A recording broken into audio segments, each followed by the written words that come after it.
Hi, I'm Chef Tammy Brawley. Welcome to Heart of the Home. Today I'm going to show you guys a delicious warming soup to do in the winter.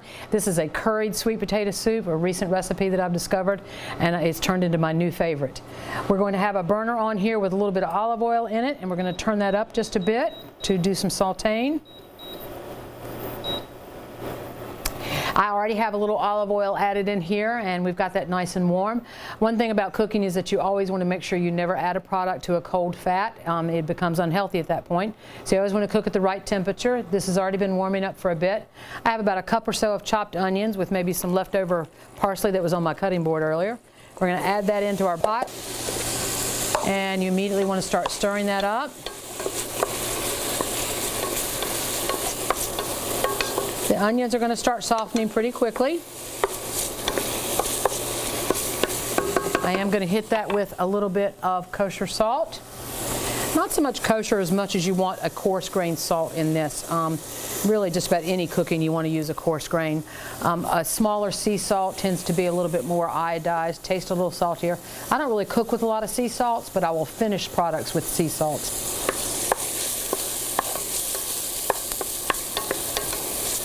Now, in the interest of time, I did cook the sweet potatoes ahead. I simply peeled them and I diced them. Keep in mind that something bigger is always going to take longer to cook. I did these in a fairly small dice, mainly because I knew they wouldn't take that long to cook, but also too, we're going to be pureeing this soup. If they were larger chunks, they would take longer to cook, but I cooked them earlier and boiled them until they became fork tender, and now I'm just going to simply add them into our onions. And we're going to go ahead and just kind of stir that up a little. And now I'm going to add about a teaspoon of garlic, chopped garlic. And this is what makes the recipe as far as I'm concerned. And we're going to add 2 tablespoons of a curry powder. You know, if you're not a curry fan, that's okay. You can probably omit this. I am a curry fan, so I don't mind using it. You know, and there is kind of a misnomer about curry out there. A lot of people think they don't like curry powder. Curry actually means mixture. A curry powder is actually a mixture of several different spices at once. So that is somewhat of a misnomer as far as curry goes. So we're going to stir up those spices in there with the onions and the sweet potatoes. You can see they're already starting to kind of break apart a little bit because they've been cooked previously. That's totally fine. And now we're going to come back and we're going to add, your recipe calls for 6 cups of chicken stock. You may find you don't need that much. I always like to kind of eyeball it to see. So we're going to, I just added 2 cups, and I have an unopened container here, unopened quart container. I like to add, you know, start out fairly conservative. So I probably added about another cup, which really only is 3. But as you start to stir it, you can almost tell how thick it's going to be. So I do want to add a little bit more, maybe another cup or so.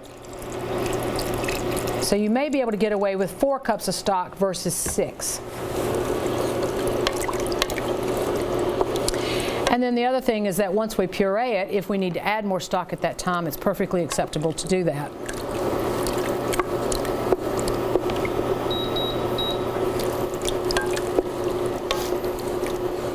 I've turned the heat up just a little bit, mainly to bring the sweet potatoes back up to temperature with the onions and stuff, but it won't take very long. So our soup has come up to temp with the cooked sweet potatoes and the chicken stock and onions and curry powder and garlic. So now I'm going to come back and I'm going to start pureeing it.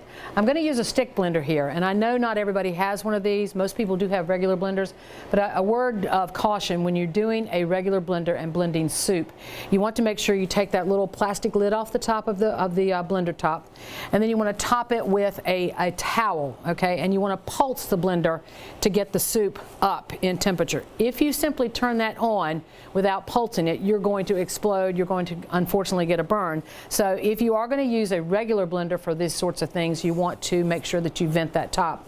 I personally love a stick blender, and I tell people all the time that the right tool for the right job, and this is what this is. It is a blender. It's got a blade on the bottom, and I can blend right in the pot that I'm cooking in, and that's a real advantage. So we're going to come through here and we're going to blend. Going to get a little loud.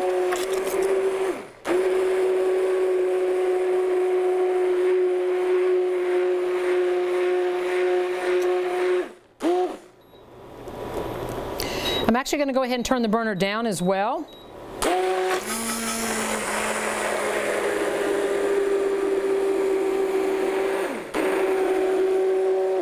and you can tilt it as you go, but you don't want to push that button and lift up the blender because you will then end up wearing it and burn yourself.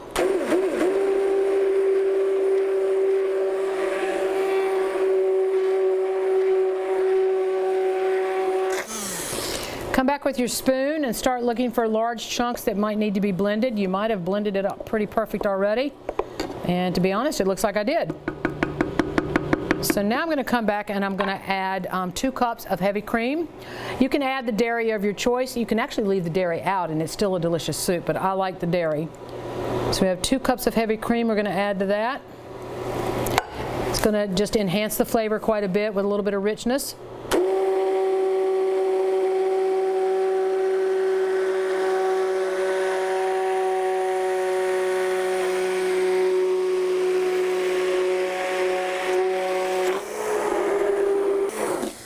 All right, that is pretty darn perfect.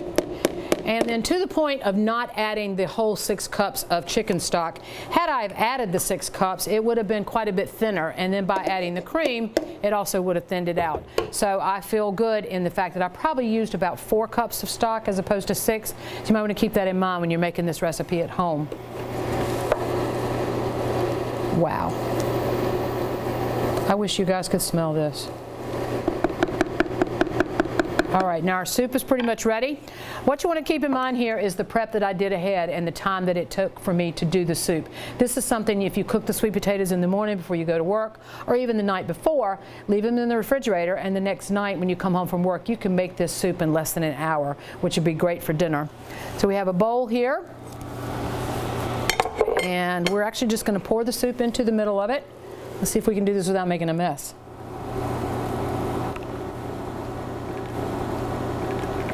Beautiful.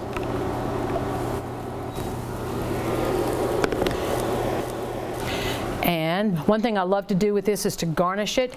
And these are your French fried onions like you put on your green bean casseroles at the holidays. So we're just going to come back with a little bit of that. Put it right into the middle.